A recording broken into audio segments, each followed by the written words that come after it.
5, 4, 3, 2, 1.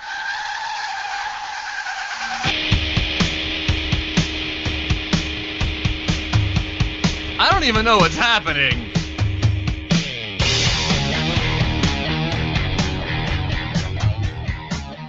Put it in sport mode, and you're gonna fly. Just exactly how awesome was it? The mighty Nissan GT-R.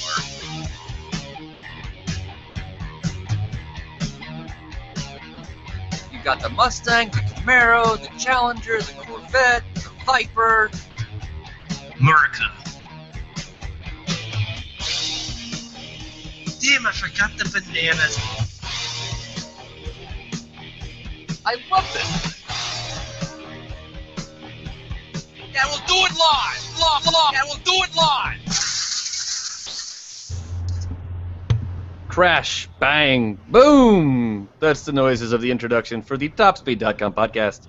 TopSpeed.com is your internet home for all the crazy, cool, and amazing things that are automotive-based. And music.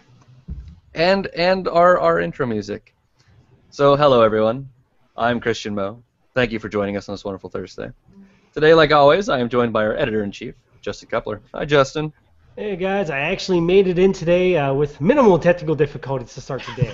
Yeah. We almost didn't get it. My mic wasn't working, but I'm actually here. Yeah, With my nice new shiny BMW hat. Yeah, we are a few minutes late. It's his fault. Yes, all my fault, my microphone and the horrific virus I caught. So, anyways, also joining us is the other man with the beard, Mr. Mark McNabb. Hi, Mark. How's it going, guys? Everybody doing all right? I hope so, because I'm ready to get the show started. Woo! Party. All right. So, thank you, everyone, for hanging out with us, tuning in, joining us for this wonderful live show. If you're listening later and not live, that's okay. I still love you, even though Justin might not. Yeah, I don't either. I do.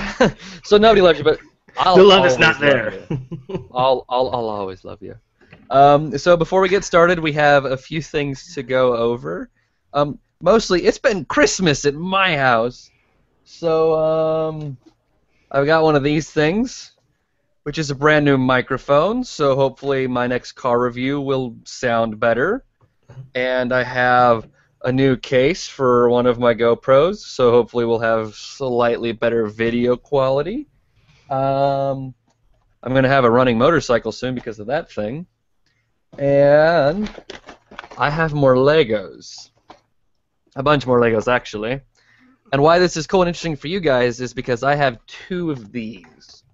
This is a Back to the Future kit. It's a whole DeLorean with opening gull-wing doors and everything, and it comes with some Lego figures here on the bottom. So it's a full, awesome Lego DeLorean kit. 400 pieces. Except I have two of these. One of them is going to be given away. So if you would like to have, I think that kit's like $40 or something. If you'd like to have some awesome free Legos, pay attention to the end of this podcast and to next week's podcast, and we'll see if we can't get you guys the hookup. So I think that's all I have, like, starting-wise. You guys want to go ahead and jump into some weekly wheels and actually talk about some, like, car stuff? Sure. Yeah. Let's hear from Justin. Yeah. I feel like we've lost him in the cyber webs of disparity. So. Yeah. I've been kind of. Not only did I miss last week, but then the 4 weeks before that I had no weekly wheels. But yes, finally my fleet company likes me again. They brought me the 2015 Acura ILX 2.4 liter premium. Yeah, I have a kind of a love-hate relationship with Acura, only because they so often are warmed over Hondas. Even some of their most premium stuff, I could go across the street to a Honda dealership, get a car with more options for cheaper. So that's one bad thing. Lincoln problem. Oh, yeah. Sorry. Yeah, That's what that was. I second that one. Get that checked out there.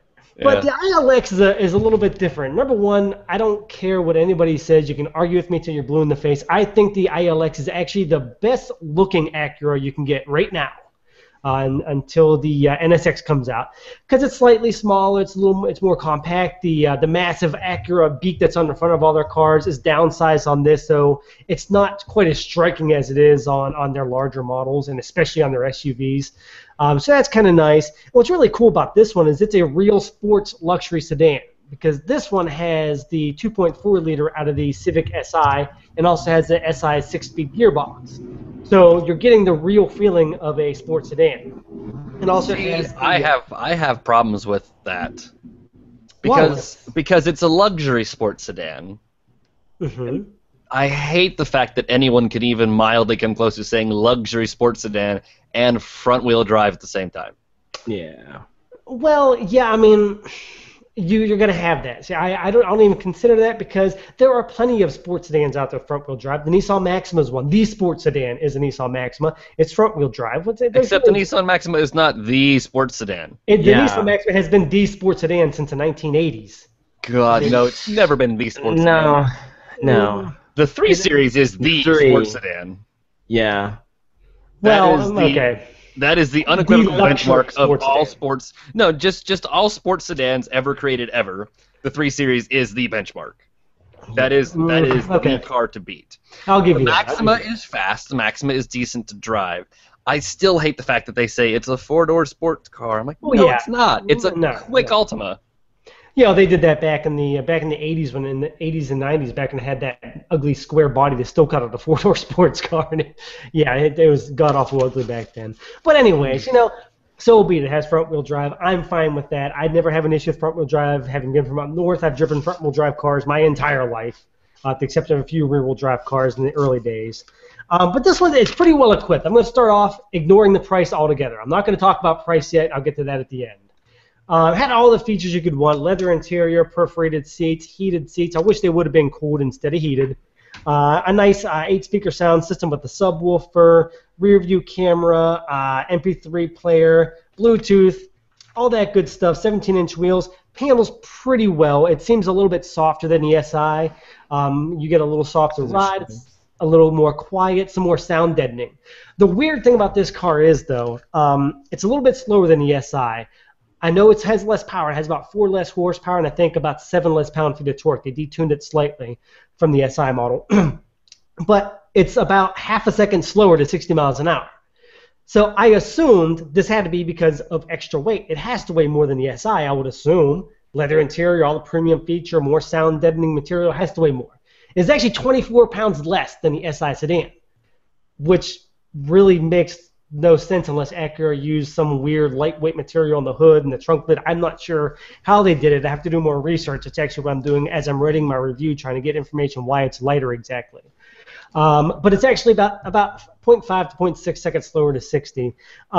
It's lighter because they took out horsepowers. Horses are heavy. Yes, horses are rather heavy. Nay.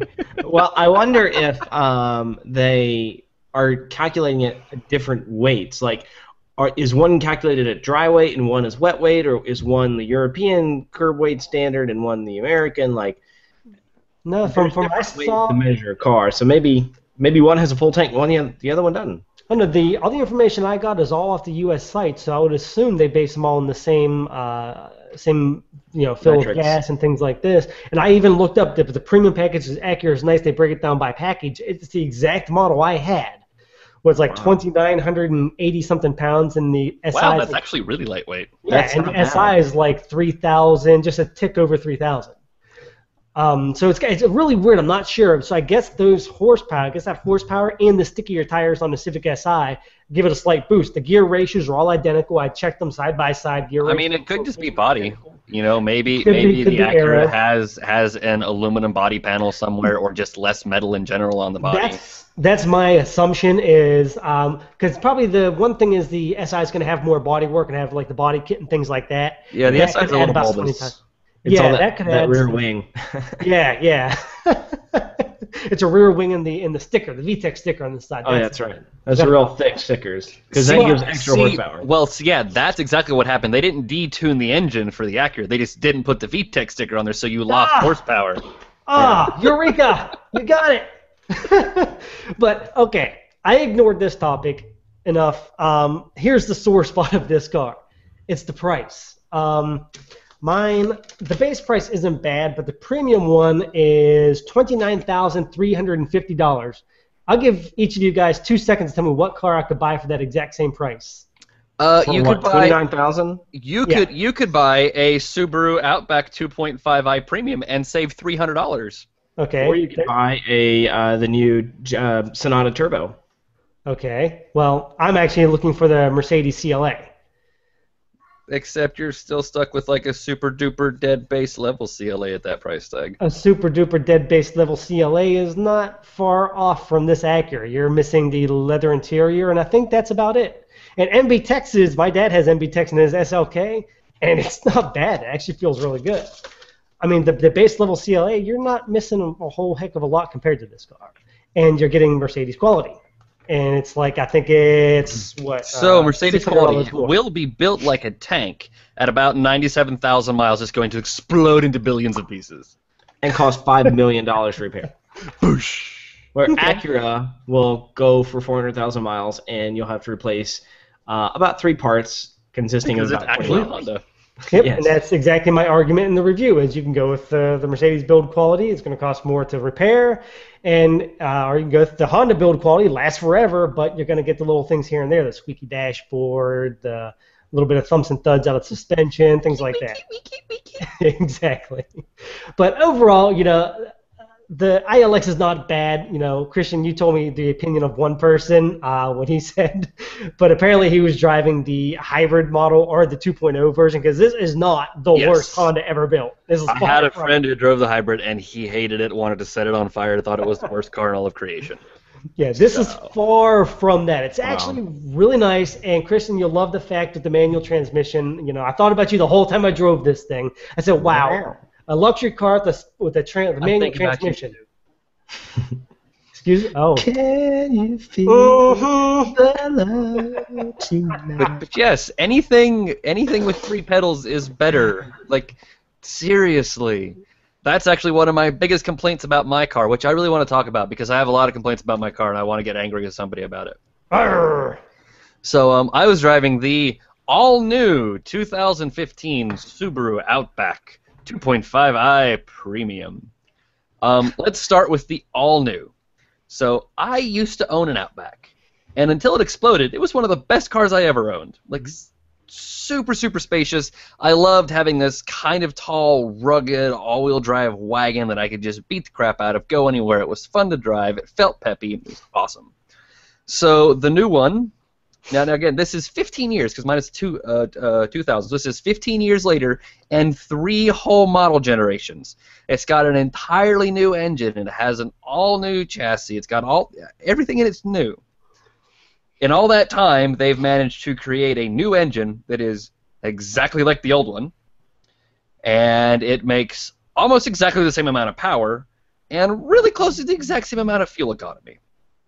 So the old engine was the EJ2025, which Subaru used for 1,000 years, 2.5-liter Boxer 4.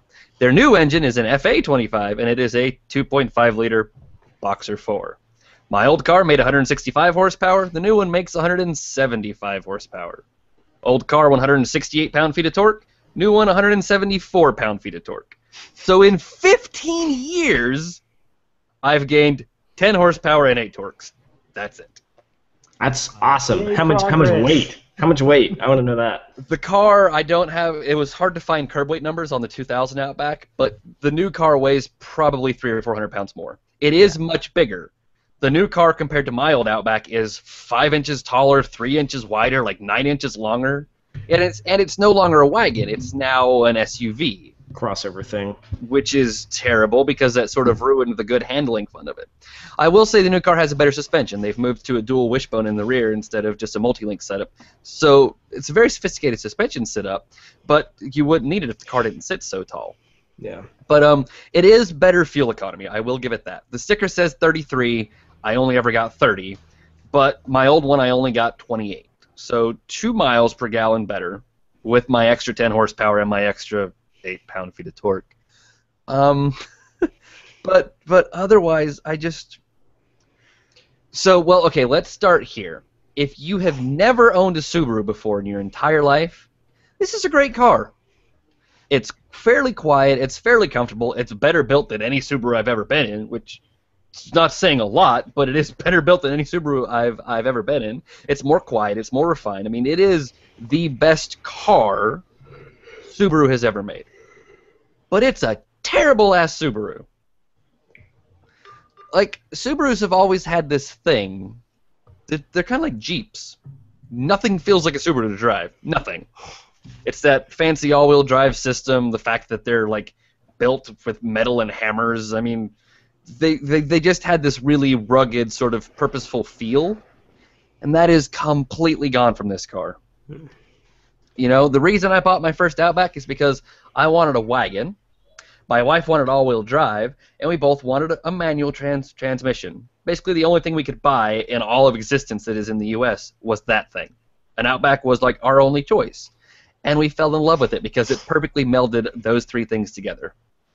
The new one is not really all-wheel drive. It has an all-wheel drive system, but unlike the old Subaru system that was all four wheels all the time, this is one of those fancy electronic ones that's normally front-wheel drive until it detects slip, and then it starts to try and funnel power around, so it doesn't feel the same way to drive. It's not a wagon anymore. It's an SUV, so it's really tall and it wobbles around and doesn't have that same sporty sort of rally car handling feel that the old Subaru did. And because it now has extra sound dampening and it's actually been put together properly, it just feels like a Honda to drive. And like that's my whole problem with it is why would I spend $30,000 on a Subaru Outback when I could buy a Honda CR-V? Yeah, I had a 2000 and I believe it was a 1 Outback LL Bean, and that was some of the good stuff about this. Here's the LL Bean that's fully loaded with leather and all that good stuff, but it still felt rugged. You know, I still feel like I could take this thing into you know some trail up the side of the road and make it through just fine. It's kind of depressing to hear that they've fallen to this point. I mean, there are still some good Subarus out there. So I've driven the crap. What's that new little small? XV. The XV Crosstrek. XV Crosstrek is awesome. That's what I was looking at. Yeah. That thing kicks ass. And if you buy it with a manual transmission, because you can get that with one, it comes with the old school, always-on four-wheel drive system. Oh, nice. If you get the CVT, you're stuck with this fancy one. Yeah. So I want to know about the CVT in your car. Not terrible. Better than the old 4-speed automatic, but it still feels like a CVT. And starting this year, there is no more manual option. Yeah. Sucks. Yeah, so it's I like had one redeeming feature, which was I could order it with a manual, and with the old school all-wheel drive system, it's gone. I've got a friend who's got the 2014 Outback. I love the crap out of that thing because he has it with the manual and the old system, and it does feel taller and it does feel heavier, but it still has that really chunky, thunky feel of a Subaru. This one doesn't. Yeah. See, I had the Legacy a couple months ago actually, and equipped with the CVT, and I just did not like that CVT at all. I felt like it killed the car. The engine droned. It didn't do anything. Didn't go anywhere. It just felt very hindering. You know, like it hindered the car, and that was my most, you know. Well, but you've never driven the old one, right? I've ridden in a couple of them, yeah. Not driven, but ridden. So the old 4-speed auto, because the gears were spaced so far, was super awful because these engines don't make a lot of torque to begin with. And so you would have to rev the living snot out of this thing, and then you change gears, and the car was like, wah, and it like dropped like 600 RPMs. You'd have to start all over. Having the CVT to keep the engine in the rev band made it more drivable. The noise is pretty terrible. There is a lot of rubber banding. But if I'm stuck with a computer controlling the gears, I do prefer the CVT to the old 4-speed auto. Yeah. It's like a lesser of two evils situation here. And now that I can't have a manual anymore, I'm freaking stuck with it. So, also, it was not that well equipped. So I'm in the premium, which is like the mid-grade car. So my upgraded features include split folding rear seats, 17-inch alloys, 10-way power drive seat, climate control, heated seats, leather steering wheel, fog lights, and more. I also have a premium 7-inch touchscreen. So the car had one option. That was moonroof and power rear lift gate. $1,700. Ouch. for a moonroof and a power liftgate. Total price for this thing was $29,480. I have no navigation. I have no leather. I have cloth seats that are almost made of Velcro. So I did not put my dogs in this car. It looked like I put my dogs in this car because every little piece of hair that may have been stuck to my shirt when I sat down on the seat stayed on the seat. Wow. My wife took her backpack because I drove her to school one day. Threw her backpack in the back seat. Every piece of dog hair or cat hair that was attached to that backpack stayed on the seat. It took me like 10 or 15 minutes to vacuum that thing before they came to pick it up just to get all the animal hair out of it, and I didn't even put my animals in it. You would think for a car company that is so focused on selling cars to people with dogs, they would have thought about that a little better. Yeah, that's my thing. Like, it seems like every Subaru I see has a dog sticking out the window, and it's like, that's not exactly a great selling point. No, and that is an actual statistic. Subaru owners own more dogs than any other car company in the U.S. I would believe it. And so it's like, and again, I hate to beat on this thing so bad because if you've never driven a Subaru, if you just want a nice little family hauler that's got some all-wheel drive like a Honda CR-V or a Toyota RAV4 or whatever, this is a perfectly fine option. It is.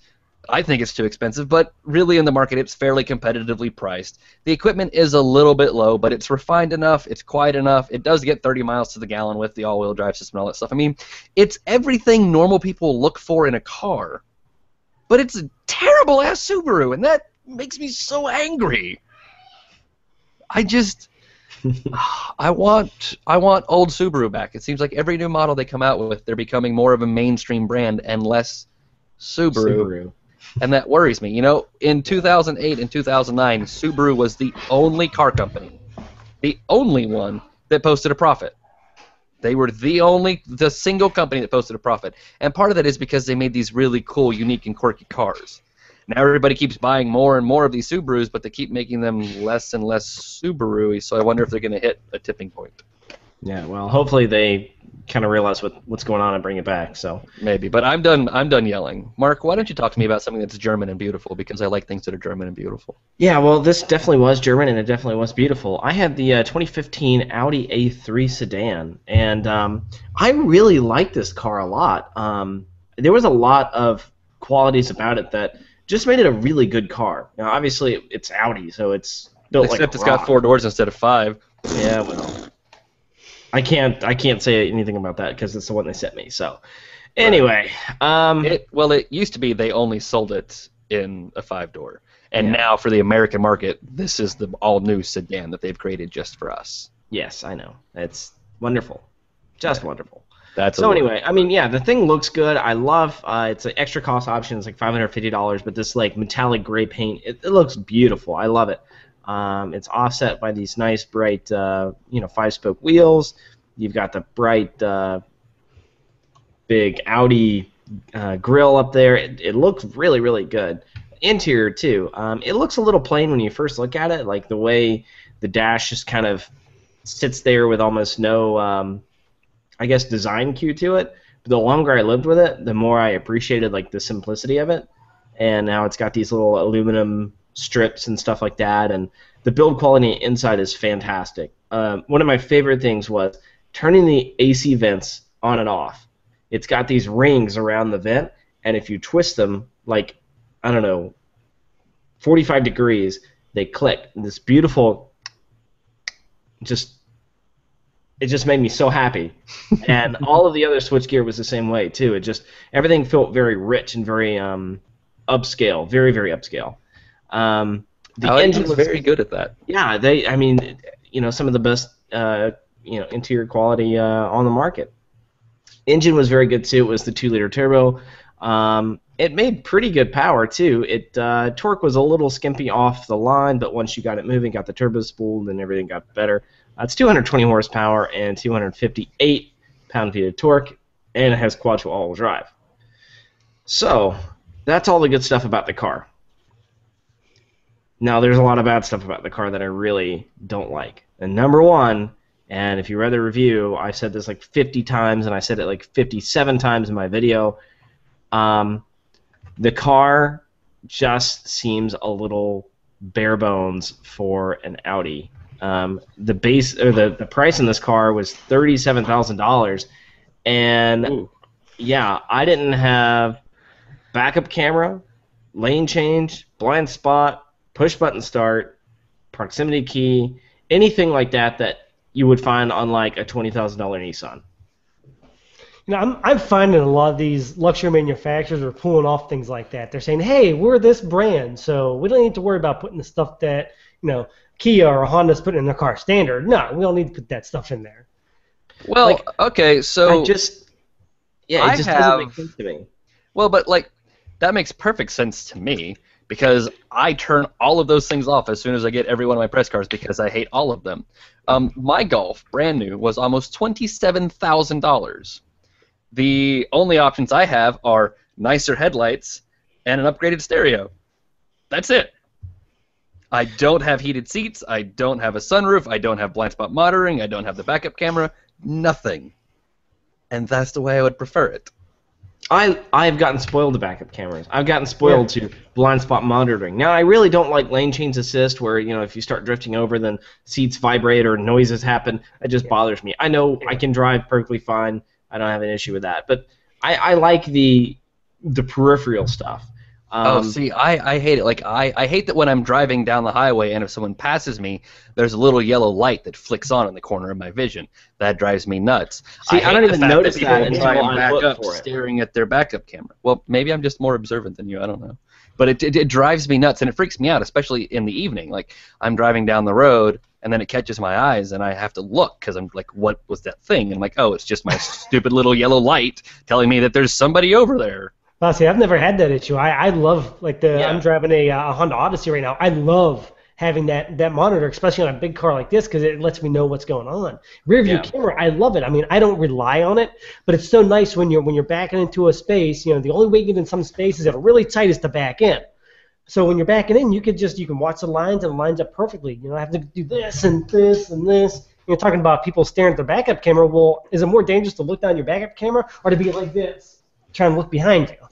I don't know. I mean, people were making fun of me when I was in the Range Rover because I had the like top-down aerial view and the backup camera and all that stuff, and there I was, cranked around, backing up my car like a normal human being. People are like, "Why don't you use your cameras?" I'm like, "Because my head's on a swivel." Because I'm different.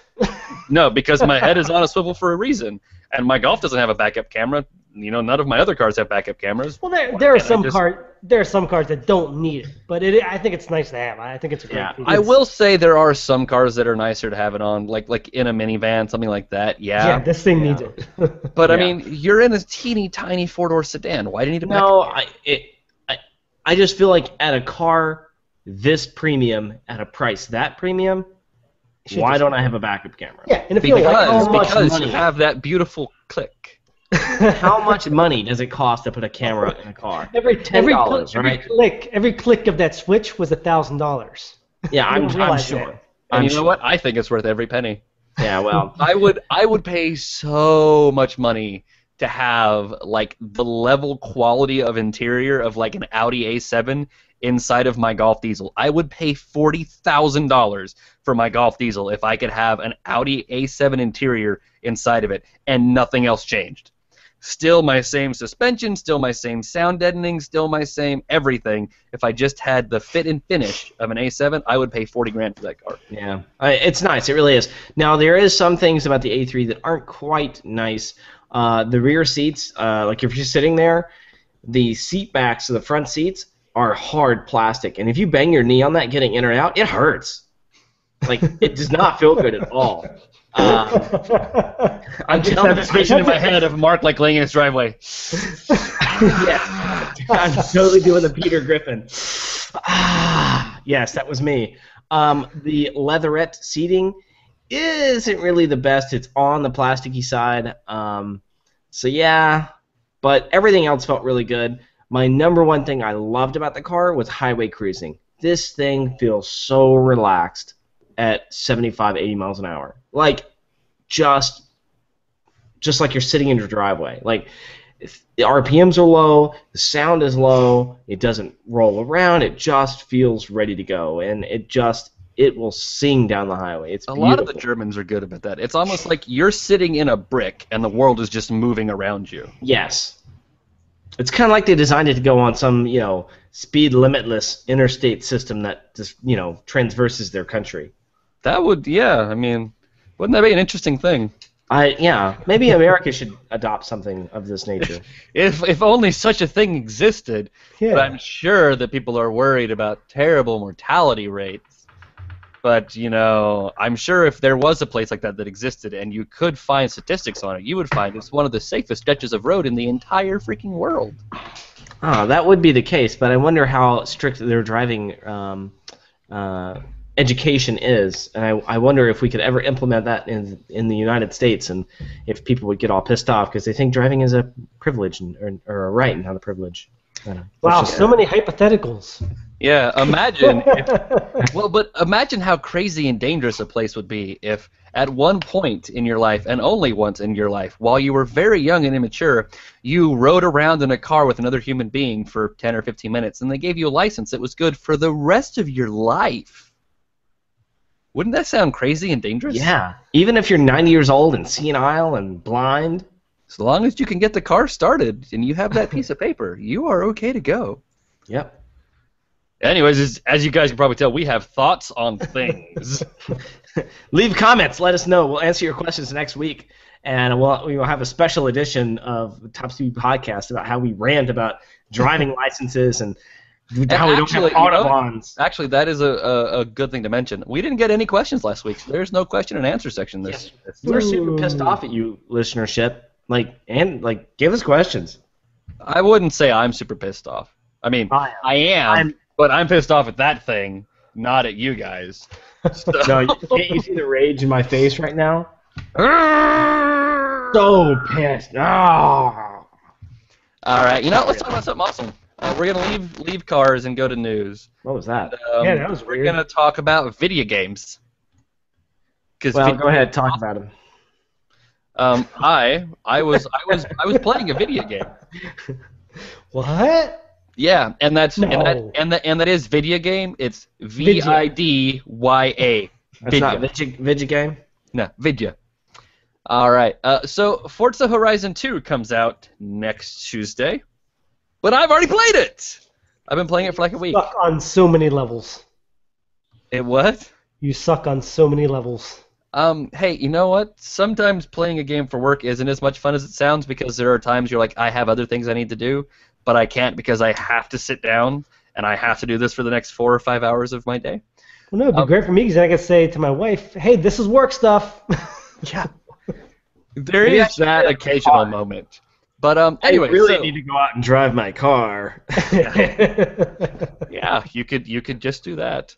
Look, I have to go drive. I've not put enough miles on this model yet. Yeah, then just say, well, take me grocery shopping then. Okay, take her, drop her off at Target, go do what you want to do, come back, pick her up later. I'll be 2 back in hours 1 later. hour and 15 minutes. Entertain yourself until then. But so anyways, yes, Forza Horizon 2. It is a bigger, better version of Forza Horizon. If you're actually interested in my full thoughts on it, the review went live just a few hours ago. Today's the first day we can actually talk about it. So the first Horizon was kind of cool. You start the game and you spend 5 seconds inside of a Dodge Viper, and then suddenly you're this guy who's in a VW Corrado VR6, and that's what you spend the first big chunk of the game in, is this VW Corrado, and it's meh. This time they said this is a car about, or this is a game about awesome cars. Let's start you in awesome cars, and you start with a 6-minute blast down this French countryside in a Lamborghini Huracan, Aventador, and so that's what you do. And then when you get to the end of the race, you meet this British guy named Ben, who is strikingly a lot in manner to Mr. Gumball that I met on the Gumball 3000, the guy that started that rally, who is also British. And he's like, hey, thank you for helping me get all these cars off this boat and to this Horizon Festival. That's awesome. To say thank you, I'm going to give you a free car. And he gives you a choice of cars, and you don't get a VW Corrado. You get a BMW Z4 or a Camaro SS or a twin-turbo 4th-generation Toyota Supra. So, the moment you start the game, you have cool cars. And the moment you start the game, well, not the moment. Like, you have to go through like 5 races, but then immediately the auto store is opened up, and you could buy basically any one of the 200 cars that are in the game. If you have enough money, you can go buy anything you want to. So it's like, that's awesome, and it gives you the experience of driving cool cars. And another problem that I've always had with all these racing games is, well, yeah, they have like 200 cars, and all of the really cool ones are like $1 bajillion each, so you only ever get to own 1, maybe 2, the entire time you have the game. They have bucket list missions in this one. There are literally cars just scattered around the country, and you just drive up next to one, and it's like start bucket list, and it's completely free, and they'll throw you in seats of all kinds of stuff. Like your first bucket list mission, you get a Koenigsegg Agera R, and the guy says, there is a speed camera 1.5 miles away from you. Your goal is to drive an Agera like you stole it. That's what the mission is called. Drive an Agera like you stole it, and you have to blast through that speed camera at more than 175 miles an hour. That's your first bucket list mission of the game.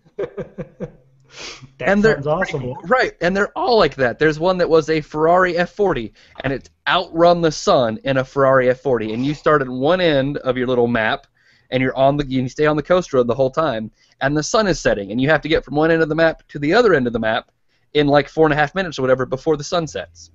So you're racing the rotation of the Earth in a Ferrari F40. Oh, that's awesome.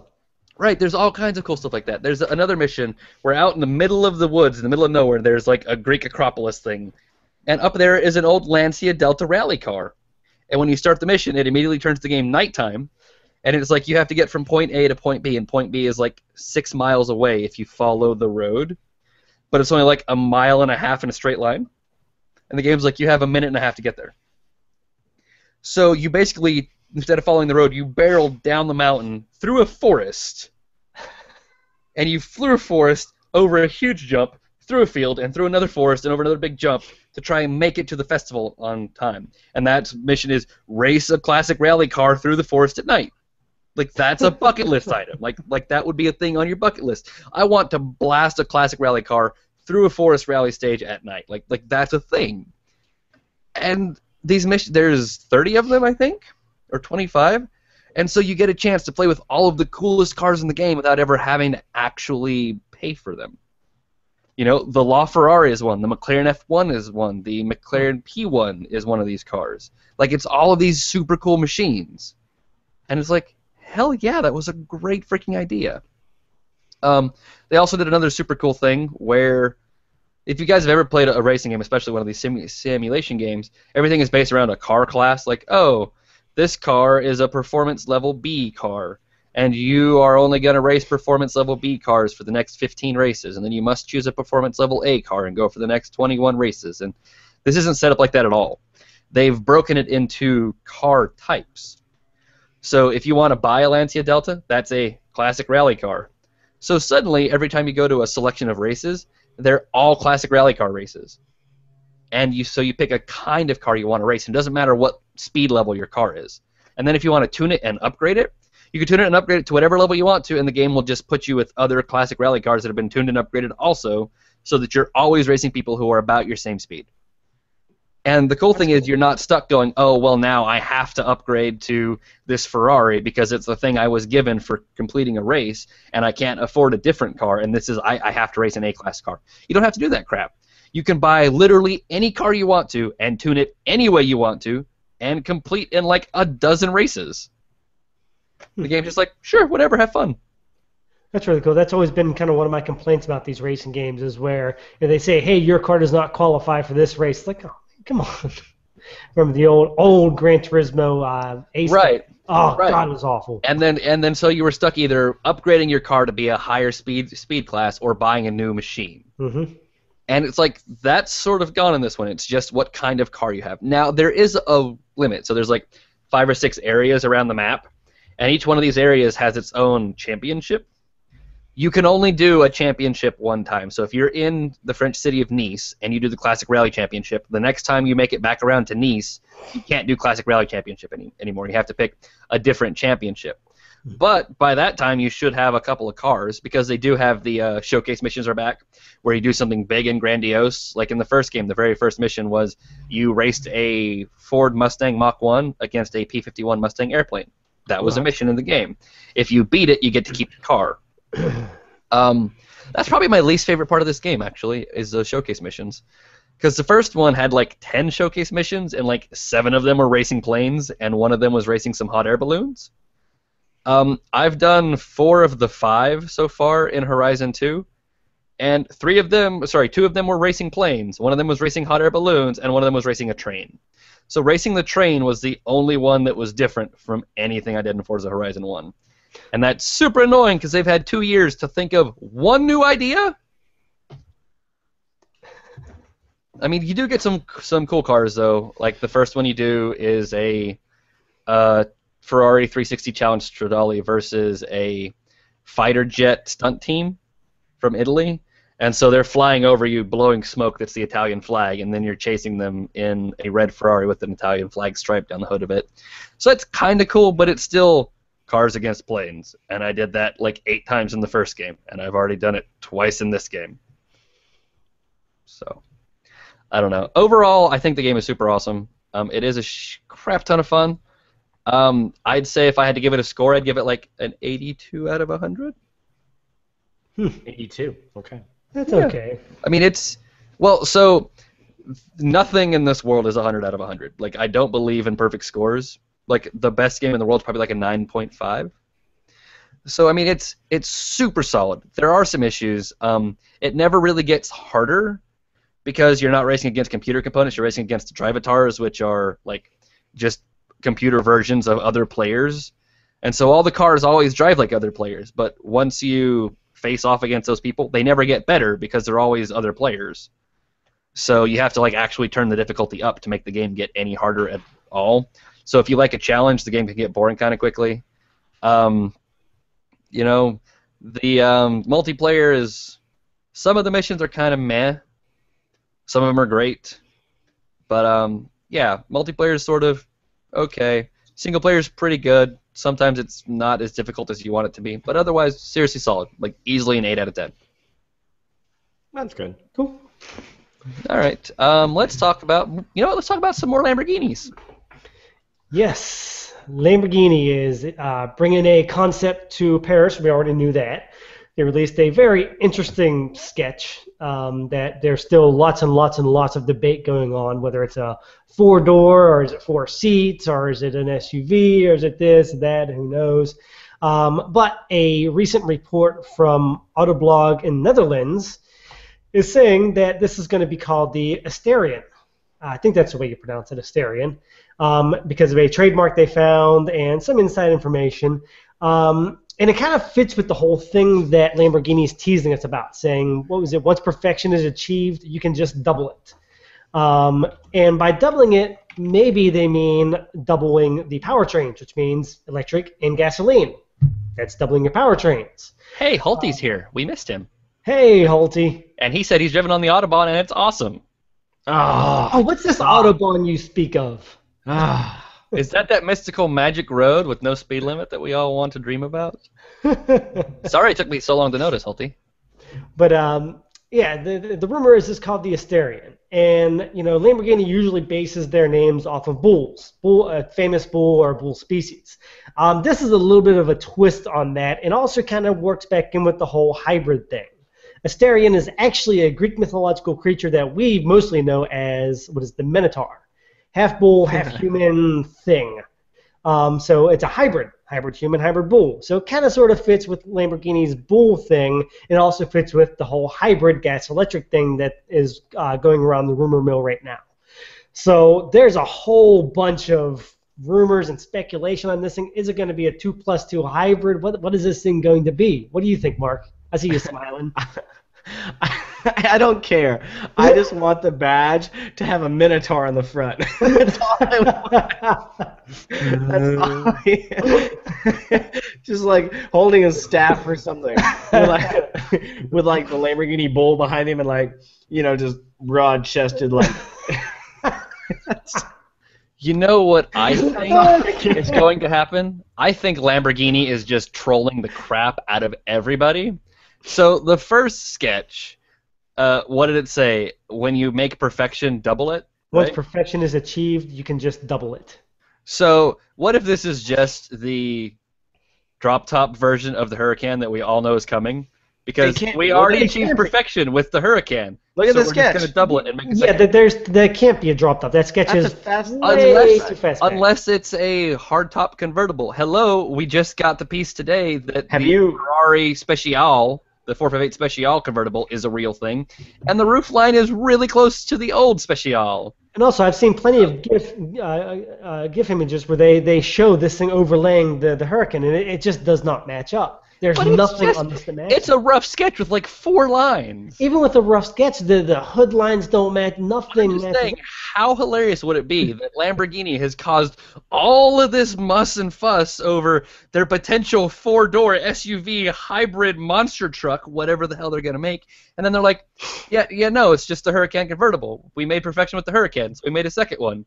It's hybridized. It's 2 things in one. It's a sports car and it's a roadster. Yay! And like everyone I just want to see the room full of journalists just go, oh. That would definitely be a collective sigh. Like, yeah, that'd be smoke and mirrors, and they pull off. The curtains fly back, and it's a Huracan with no top, and everyone's like, oh. That's gonna be about as much of a buzzkill as like a little Italian man jumps out and goes, "We had an epic troll! Yay!" That'd be as much of a buzzkill as whenever Dodge had the debut for the ProMaster, or I'm sorry, Ram did the debut for the ProMaster. It's gonna just live debut. Oh my god! Oh my god! Oh my god! Yeah, it's a van. Right. I mean, I remember that. Seriously, like, you should have saw the comments on that live feed. Lamborghini from doing that same stupid thing. Like, oh, we're sorry, you guys totally thought this was something else. We were gonna stop you, but we were getting lots of extra press, so we decided not to. Yeah, well, I don't think anything would top the frustration and just pure idiocracy of the Mazda Miata. Don't get me started on that. Hey, we're supposed to get specs in Paris, right? Yeah. Oh, yeah. After everyone got all hyped up and anticipated that we were going to hear specs on the I'm just saying, Paris is in like a week. Wait, Duran! Hey, here's a car! Her name is Rio, and she... But yeah, Paris Lamborghini is bringing something, and if it is the convertible Huracan, I'm going to just go back to sleep. Which it's not. And I'm going to laugh and laugh and laugh. And I'm going to applaud Lamborghini for such an epic troll. No, this is not that would be a good troll, because they have the entire industry talking about this thing. Everybody. I just want it to have a Minotaur on the front. I don't care what it looks like. And not a flat one like the Raging Bull emblem now, but like a raised one like the Leaping Cat on a Jaguar. Mess. It needs to be an actual... With a hood ornament. Just a big hood ornament Minotaur. Oh god. Oh, I have to get our rendering artist to make one of those now. He's gonna have to please. Put it up. All right, you hear that, PR? It's coming. Please. I will pay you $10 to do that. All right, so let's go ahead. Let's talk about trucks. Yeah. Mark, you like trucks. I like trucks. Yeah, so I guess the Canyon is up next. Yeah, so it's not quite as exciting and fun as Minotaur Lamborghinis and drop tops, stuff like that. But topless Italians. Hey, nothing more fun than that. Yeah, well, I've been to a topless beach in Italy, so I just won't say anything. Anyway, the people that frequent the topless beaches are usually not the ones that should. Probably not. The movies have lied to you. Yes. No. If you watch a movie Eurotrip, I think that's about appropriate. Well, anyway, we're getting way off topic here. Sorry, I just thought of that. Blinders. Gas mileage on trucks. This is the TopSpeed podcast. Nothing is off topic. Yeah, anyway. We did talk about driver's license and the Autobahn, so... Give me MPGZs. Give me the MPGZs. The Impegas.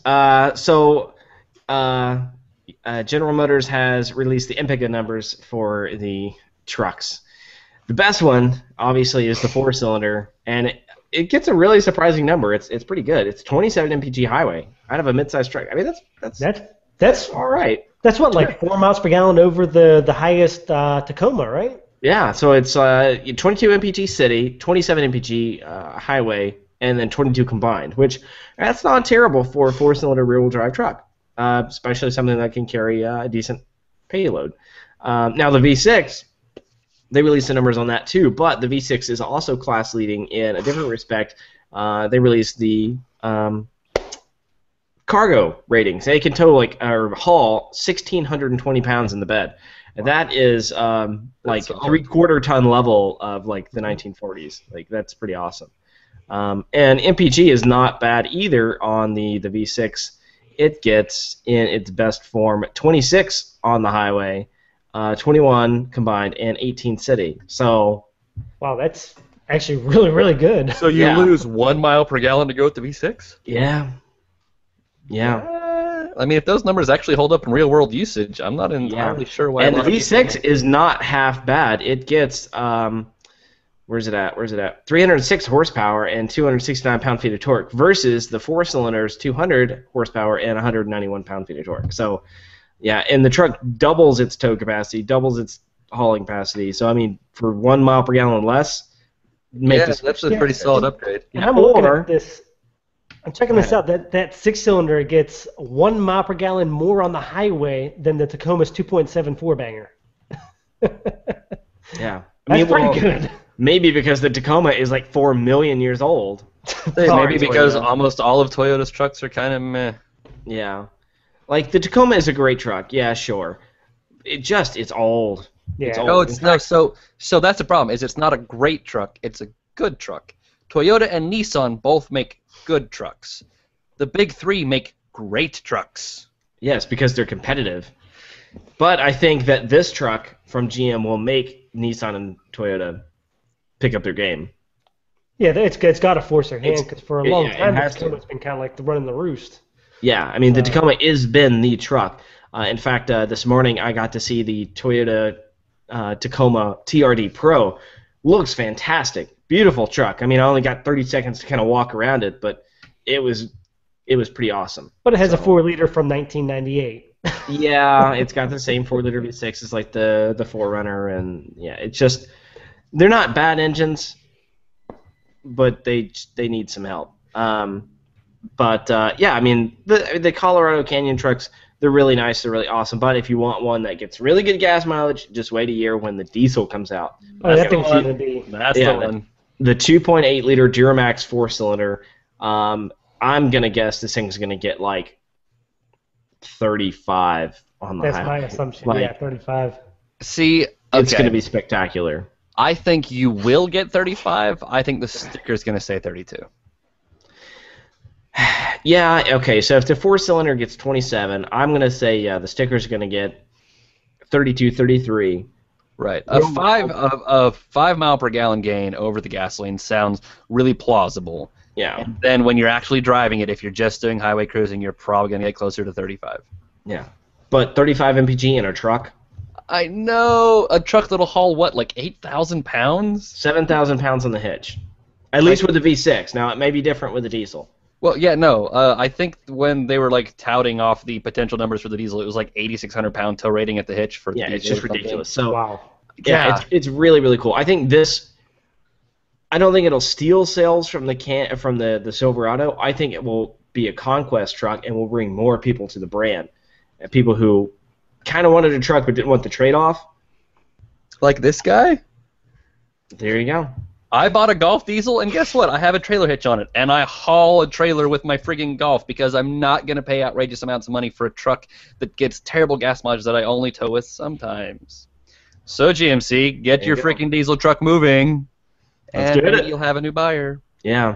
Like, I cannot wait to get into this truck. I'm headed to the Texas Truck Rodeo here in a few weeks, and I'm itching to get into this truck. I'm just thinking about all of the cool things that, like, I'm just so, like, an 8,500 pound tow rating out of this truck means I can haul my trailer with my motorcycle on it, and not just that, I can haul my Golf that's hauling the trailer that's hauling the motorcycle. I don't think that's legal, but okay. But I mean, I have that much towing ability, yeah, and I'll still have like 2,000 or 3,000 pounds of reserve tow left. Yeah. Just think about that. I can haul my whole car, hauling a trailer, hauling a motorcycle, and still have excess room. I could load the car with people. Yep. Yeah, I want one of those. I think this truck is going to be great to the industry, especially that diesel. I really think that's going to help turn around the market, and it's going to give the Ram 1500 EcoDiesel a run for its money. Oh, I want that truck so bad. Yeah, it's pretty fantastic. Hey, GM, think you can set me up with a long-term loaner? Me as well. I'll take the Chevy. You take the GMC.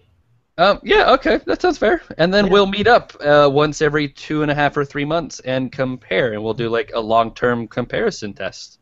I think we could get this thing rolling. Yeah. GM, I'll have my people call your people. Hey, Mark, call GM. Yeah, answer the email. Mark is my people to call their people. So, Mark, call GM for me, if you don't mind. Just answer the email I sent. All right. Anyway. Okay, let's move on to some sports car stuff. This is going to be a quick story because I think it's a pointless story. Lotus has announced that they're killing the Evora. So 2014 is the last year, which means that there will be no road legal machines that Lotus actually sells here in the United States. Now they have said it's coming back as a new model in 2016, but I don't care, and I don't think most of you care at all. Lotuses are cool, yes. They're great drivers' machines, yes. Nobody buys them. Nobody. I was totally planning on buying a 2015 Evora, but they just dashed my hopes. Well, here's the thing. I know for a fact that at least in Atlanta, there are new, never been purchased 2013s still sitting on the lot. Ouch. So if you really want an Evora, you can get one. I bet that's a deep discount too.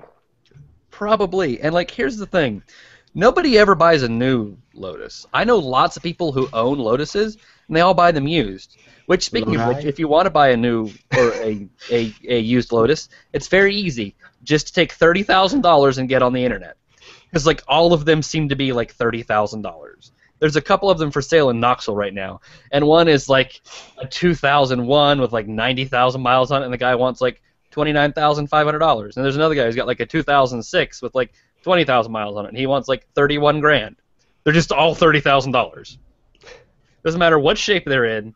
If you have an Exige or Evora or whatever, they're just $30,000. I seen one of those sitting on a lot a few years ago, and I just drooled over it for 10 minutes. Right. Yeah, I mean, beautiful cars. They're cool cars and they're pretty, but they're too expensive. I think they're $90,000 for a new Evora. Yeah, I'm talking about the Exige. Well, right, but they don't make that anymore either. But just think about it. For it to begin with, and this is why there's still 2013s on the lot. What can you get that's a sports car for $80,000 or $90,000? A heck of a lot. Yeah, you can. Kind of an M3. Yeah, well, you can get an M5 almost. You can get a 911. You can buy a freaking Corvette Z06.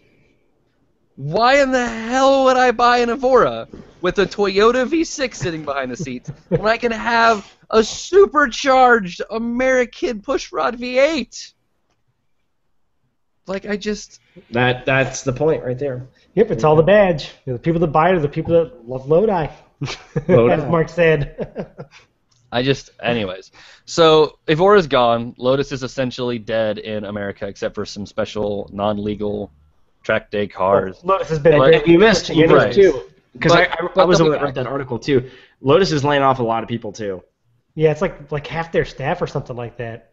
So half their staff is probably what, 17 people? I think it's what was it, 500? Yeah, somewhere. Wow, they have 1,000 people here in the U.S. I can't remember the exact percentage. No, I wrote it. It's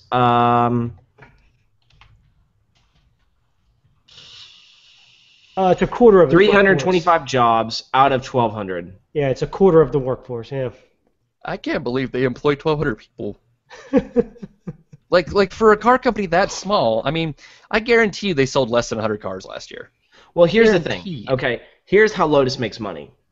They have different departments, and one of them is Lotus Engineering.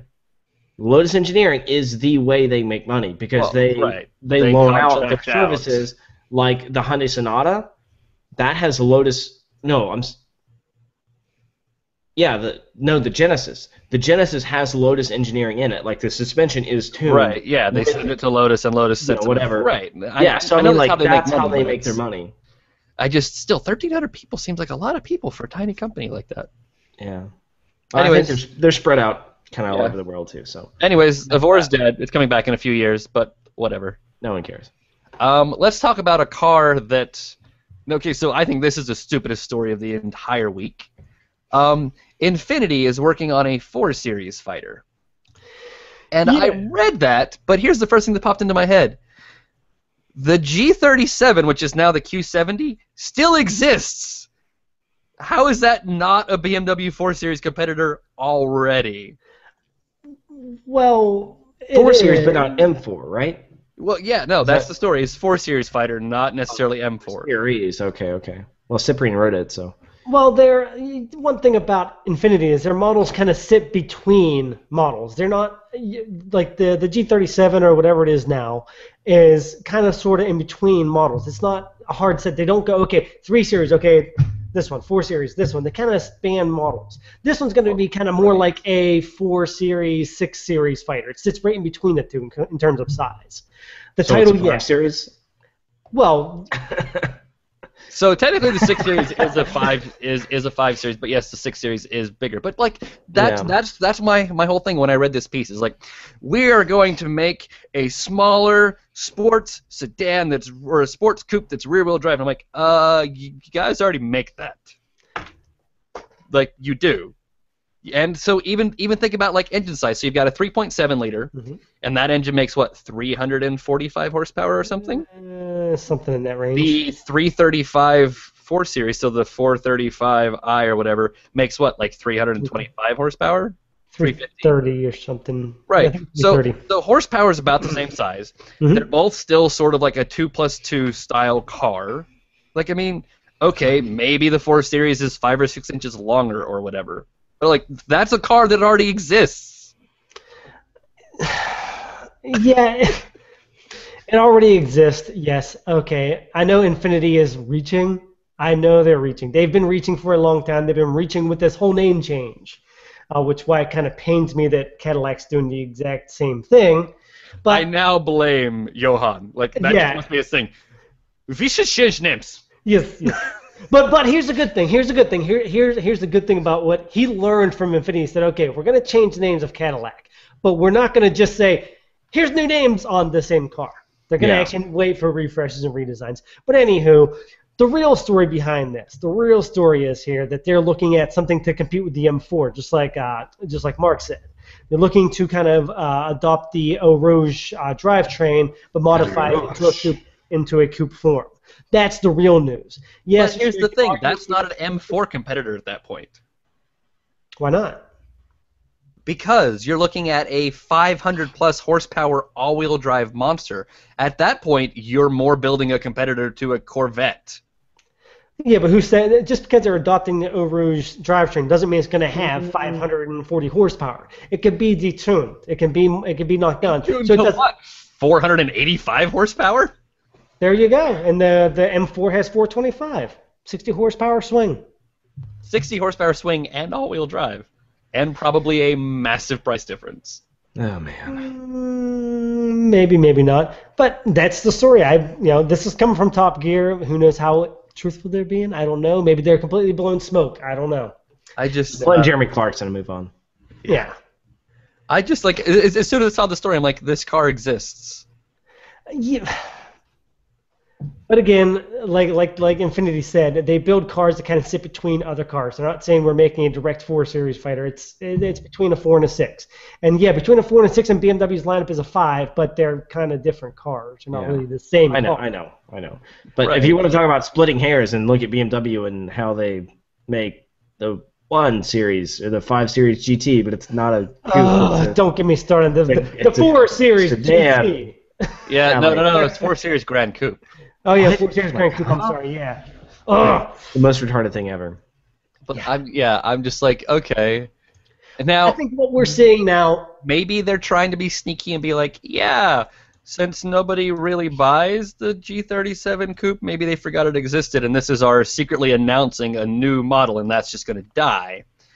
But currently them going, we're going to make a whole new car that is a lot like that one over there.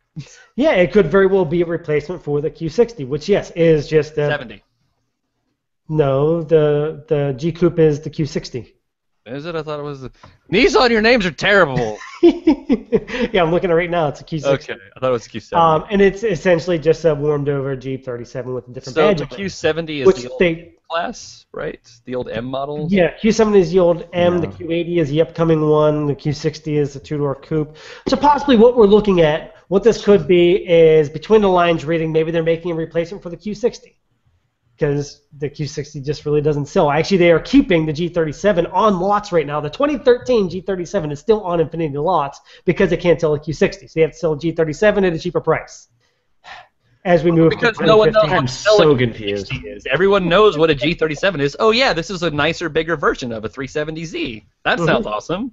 Yeah. Oh yeah, Morgan. Yeah, if you haven't caught that, they still sell the 2013 G37 coupe on Infiniti lots, brand new. They That still is- do it to this day. That is sad stuff. And so the G37 is it the Q60? Yeah, Q60 is the replacement for the G37. Is the rebadged G37. Exactly. And yeah, maybe what this is, I think you might be right, hitting on something there, Christian. I think they're using this to kind of tease a new model that they're going to use to replace the Q60. Maybe that's what they're doing, and then they're going to brand that as a 4 Series fighter. Who knows what the hell Infiniti's doing? But that's the story. You know. Anyways, let's go ahead and wrap up this stuff. Mark had one thing to talk about. But Oh, but I wanted to add to this piece of crap. I had something good for it. I really want to talk about this. GM, All right, yeah, and I have fine. something to add to it too. just make it All quick. right. We're already at an All hour right. and 5 minutes. Okay, here we go. All right, so stick with me here, right? GMC has made a sports truck. No, they haven't. It's great, right? It's great. It's going to have turbos or superchargers or like some awesome stuff, and it's going to make lots of smoke and bellow American theme They songs. did that. and- It was called the Typhoon. Yes, Came out in, like and it's 1989 or awesome. Like they did it, and it worked, and it's awesome. It's one of the most revered trucks and classic trucks of all time. But now they're going to revive, like they're going to have a sports truck, right? What? Wrong. Like I just facepalm is like the hashtag of choice in this article. Don't ever say hashtag on this podcast again. Hashtag. Hashtag facepalm. Fire him. Fire him in a damn heartbeat. Fire him now. Hashtag you're fired. Hashtag. Hashtag your mom. Oh no, I don't know what happened. Mark's microphone got muted. And look at that face. No hashtag here. Pound sign. But please, please just tell me about this stupid truck that GMC is calling a sport truck for All right, no so reason. they're calling it a sports truck, right? You look at it, it looks great. It's got this great black on black bodywork, black, Big body stripe. painted colors on the bumpers. It's got matte black fender covers. It's got matte or like glossy black wheels. It looks cool. It's got like chrome inserts in the grille. But it's rocking a V6. And it's got the 285 horsepower and not much else. 185 horsepower. Yeah. And it's bone stock. Bone stock. It's got the straight, the 4.3 liter V6, the Ecotec 3. Yeah, it's got the fancy, cylinder deactivations, variable valve timing, displacement error, and direct injection. But it just, to call it a sports truck and to make it look this cool, but then to not deliver anything past it is just frustrating. And GMC, I think you're better than this. And I understand there is quite the division and the hatred in between GM branches of like the Corvette team won't give the truck team anything and the Cadillac team won't give anything to the Corvette team, and I understand, but just suck it up and work together and freaking drop an here's the LSA in this truck and get stuff done. You don't even need the LSA. So, you could, because Cadillac and Chevy both use the LSA in the Yes. Camaro and the CTS. Yes. But also the 7-liter that used to be in the Z06 that is now in the Z28 Camaro. What the hell's wrong with that? There's another choice. Give me a 3-inch suspension drop on this Yeah. truck. Give me some stiffer springs. Yep. And throw that 7-liter in there. Boom! Yep. Sport truck. How Yes. hard was that? Media, Jim? some 285, 295 series tires. and that stiffer suspension, beautiful, like dual exhaust, and you're done. You even want to throw your magnetic ride control suspension in it. Bam. Look out. But they don't even have to do that. Like, that's extra money, whatever. Seriously, just put lower suspension, stiffer springs, 7-liter. That's it. Those 3 steps. 1, 2, 3. Michael Jackson said it. ABC, easiest 1, 2, 3. You can do it, GM. Seriously. Yeah. But hang on, GM upped the ante one more time. I was watching our newswire come by, and I see 2015 Colorado Sport Concept. It's Colorado with a pair of bikes on the back of it. Oh my gosh! And some accessories from their Gear On line. Shoot them. And then I just whoever the button and the podcast explodes along with my face. Like, all right, I have to admit, like, I am a GM fan. I like GM, but I just don't understand why GM has some of the biggest parts bins available. They have parts, and you refuse to use them. Why not stick an LSA or the 7-liter, or even a hyped-up version of the 6.2-liter LT4 or LT1? Why not? Why not? But no, they're going to go straight for the base model and have the V6. Yes, you can buy the 5.3-liter V8. Woo! But it's still not a sports truck. It looks great, but it just doesn't deliver. I know. I'm sorry. That's my. I just. What worries me about it is it feels like a bean counter move. Yeah. Like somebody said, no, we can't put any sort of real performance in this. It'll never sell. Which is horse crap because you don't have to sell a lot of them. Cadillac proved that with the CTS-V wagon. Like when that was made, they said, like the PR guys were like, yeah, we have to sell 12 of these. If we sell 12, we've broken even. If all GM did was lower the suspension and put that 7-liter inside of that truck, how many do you think they'd have to sell to recoup that engineering cost? Like 5. Mm-hmm. Right. And surely to God, across the entirety of the U.S., there would be 5 people who would buy that truck. What is that, an internet high five? No, that was me. That was me. Oh, you would buy one? Yeah, because, I would sell my kidneys. What if it was $60,000? I would sell whatever I owned. Not really. I wouldn't do that. But, yeah, I mean, the truck is freaking awesome. Now, granted, GM has done something in the past, and they took it to SEMA. It's called the Silverado Cheyenne Concept, and it had that stuff. It was lowered. It had a lot of Z28 parts on it, actually, and it had the 6.2-liter V8. It still made the 420 horsepower, 460 pound-feet of torque, which is stock.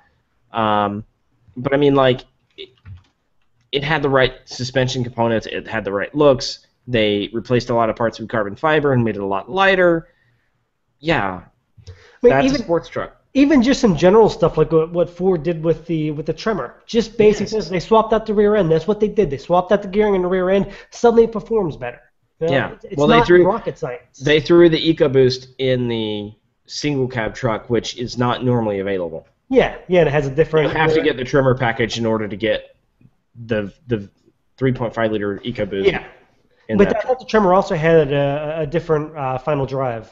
I think so. I thought they put like the final drive out of Mustang or something in there. Yeah, but I mean, like, you can get the Tremor into or 4-wheel drive. Mm-hmm. So, I don't know. Enough about trucks. I know that you didn't want to harp on this too much. So. Well, mostly because I didn't want to get mad about it. No, I'm sorry, GM. I feel like you kind of let us down on this one. More than kind of. Love you, but I'm disappointed. It's like your father saying, I will love you again when a Z28 appears in my driveway. Dude, I got to go look at one the other day. Beautiful, but it's totally impractical. Horse ass. Dude, there's like that much ground clearance in between the front clip and the ground. No cares. Tell you what, you get the ZL1, I'll do the Z28, and that'll be our first comparison test to get us ready for the long-term truck test. Okay, that's perfect. I've already got the ZL1 lined up, but hey, Justin, we will send you photos of how much fun we're having. Yeah. Okay. Hey, Justin, come on, you're like an hour away from me. Just hop on over and you can. There you go. We'll do a hilariously pointless drag race with his ZL1 versus your Mazda Speed Miata. Oh yeah, that'd be funny. I'll start in third gear for you if you'd like. That would be just. Ooh! Speaking of super fun Miata crap, so in Forza you can do, this is back to the video game thing, you can do all kinds of modifications on cars.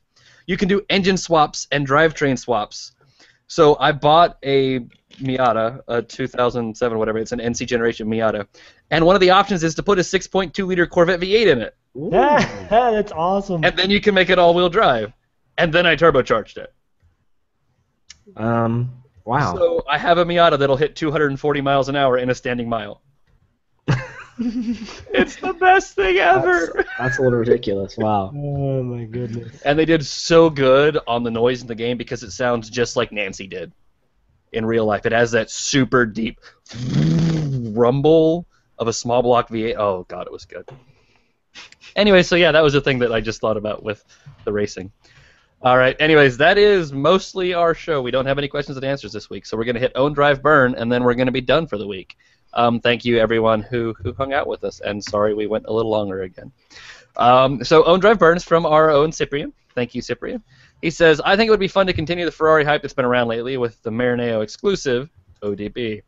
Instead of using 3 cool Ferraris, though, how about deciding from 3 of the company's worst cars?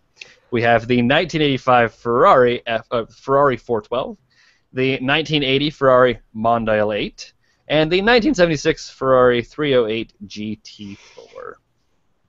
Who wants to go first? I'll burn them all and take the truck. Just give me a truck. Oh, Christian, why don't you go first? All right, I can go first. So, I think I'd probably keep the 308. I like that it's got the Dino name. To be honest, I actually kind of like the way it looks. It's got 4 seats, so it's sort of practical. You know, it's interesting. It's got a semi-powerful-ish V8 for being the year. You know, it's 255 horses, so I mean it's a fairly powerful engine. Drive once would probably be the Mondial 8, because it's another one of those cool wedge-shaped sort of mid-engine Ferraris, and it's sort of interesting. I like the engine. The 3-liter V8's a pretty cool little engine. And then I would burn the 412 because that's the ugliest slab of anything that's ever had a Ferrari badge on it. Holy crap. I have my dog has left me presents in the yard that look more attractive than the Ferrari 412. Okay, well, I'm glad you mirror what I was going to say. So Dang it. Okay, yeah, I would have to drive the Dino every day just because Dino's getting a good name again. It had kind of a rotten name for a while. It's starting to get a good name and has a nice cult following, so I'd keep that. And also the 4 seats is a great thing having a kid. The Mondeo, I'd want to drive it once. I think it's pretty ugly, but I drive it once only because it is nowhere near as ugly and unforgivable as the 412. I clicked on an image and I almost laughed my balls off. Looks like a first-gen Toyota Supra met I don't know, maybe a late 70s Datsun. It kind of looks like an old Jaguar.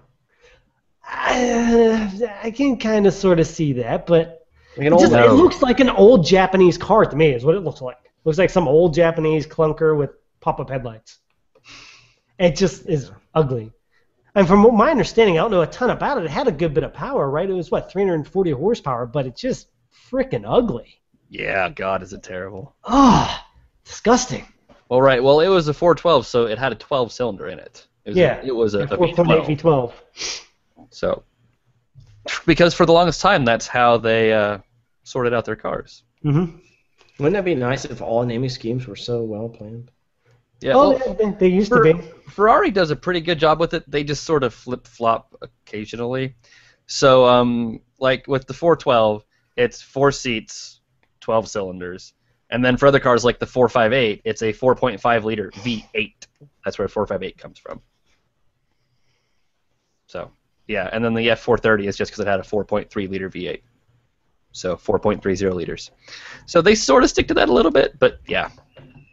I am sad that Cyprian gave us the Mondial 8 because if it was the Mondial T with the convertible, that would be my own. Mm-hmm. But Mark, what do you think? Yeah, no, I'm seriously having to second you guys because yeah, the 412 is basically nasty. The the Mondial, it just yeah, same thing. The thing I really like about the 308 is the dash. It just looks like a 70s muscle car from America. I like the way the dash looks. Yeah, I can see that. Kind of looks like an old like Pontiac, like a Firebird. Urgh. All right, so yeah, that was Yeah, that's pretty boring, but yeah. yeah. So there you go, Cyprian. I hope you were entertained by Thanks for your giving us choice the of 3 worst terrible. cars ever. I have a challenge next week. Next week we need new cars. Cars that we like, that are new, that we could buy today. All right. Well, we'll see. Anybody out there listening? We will see what happens. But remember, guys, we need suggestions from you. We need questions for questions and answer. We need own drive burn suggestions. We need all that sort of stuff. So yes, please send us that. Now, I mentioned I'm going to be giving one of these things away. So again, this is going to be a super simple and easy giveaway. You have to do one thing. That's it. You send me an email. That's it, with anything in it. I will print out all of the emails. I'll have my wife pick a name at random, and then I'll email you back and say you won. And all you have to do is tell me what your address is, and I'll mail it to you. That's it. Super easy. I think they should be required to leave a comment in an own drive burn before they send an email. Yeah, but then it seems that nobody wants to do it because I've done lots of other giveaways on some of this other stuff, and a lot of times only 1 or 2 people will enter, so like they just automatically won. So yeah, $50 or so worth of Legos here, and it's a cool Back to the Future DeLorean. Woo. Does it have a Mr. Fusion on the back, or is it first movie? Right there, buddy. I think yeah, that's sure. Yeah, and you can actually customize it to be just a DeLorean. Stop talking. So just a DeLorean, the first Back to the Future DeLorean, or the second Back to the Future DeLorean. Wait, does that have wagon wheels on it? Let me see. No, that was not the third one. Although it does say 2 and 3 at the bottom. But so it's the normal DeLorean, the sort of time machine stuff, the upgraded flying time machine, and then the super upgraded time machine. Oh, look at that. Yeah. So again, just send me an email. My email is really simple. It is Christian, like the religion, at topspeed.com. That's it. Sounds good. Send me an email, and then I will randomly pick out a name, and we will give one of these things away. So that's it. Again, thank you guys. Please leave us comments, questions, suggestions. Please leave us own drive burn stuff. All that in the comments below. We love you guys. We thank you. We appreciate everyone who tunes in every week. This week, thank you to Cyprian and Halty who tuned in live with us and chatted with us. Anyone else who's watching and didn't comment, thank you as well. As always, I love everyone who also listens to us later. I really appreciate that. Thank you, guys. Otherwise, I think that's been our show. I'm going to play some music, and we'll be done with this little party. So, peace out.